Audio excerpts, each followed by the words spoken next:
आज हम इस वीडियो में सीखेंगे कि स्वर्ग का विलोम शब्द क्या होता है और इसका अर्थ क्या होता है, और साथ में हम कुछ उदाहरण वाक्यों से भी इसे और अच्छे से समझेंगे। तो सबसे पहले स्वर्ग का अर्थ समझते हैं। स्वर्ग का अर्थ होता है जन्नत, सुख और आनंद का स्थान। तो स्वर्ग का विलोम शब्द यानी कि विपरीतार्थक शब्द होता है नरक, और नरक का अर्थ होता है पाप का फल, जो दुख, कष्ट और पीड़ा का स्थान होता है। यानी कि ऐसा माना जाता है कि कोई भी व्यक्ति जो अच्छे कर्म करता है तो उसे स्वर्ग प्राप्त होता है, और वहां पर जाकर वो उसकी जो आत्मा है वो सुख सुविधाओं का भोग करती है। और नरक ऐसी जगह होती है जहां पर आत्मा जो पहुंचती है फिर उस आत्मा को भी कष्ट दिए जाते हैं, यानी कि बहुत ही दुख और पीड़ा में वो आत्मा फिर रहती है।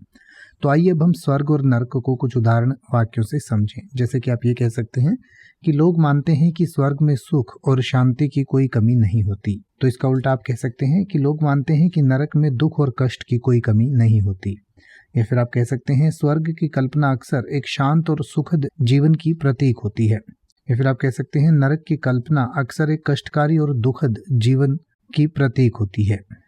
अब आप किसी भी वर्ड का मतलब हिंदी और इंग्लिश में YouTube पर सर्च कर सकते हैं। आपको मेरी वीडियो मिल जाएगी जिसमें आप बिना किसी फालतू बकवास के सीधा उस वर्ड का मतलब समझ पाएंगे। तो ऐसी ही वीडियोस को देखते रहने के लिए चैनल को सब्सक्राइब करें और बेल आइकन को प्रेस करें।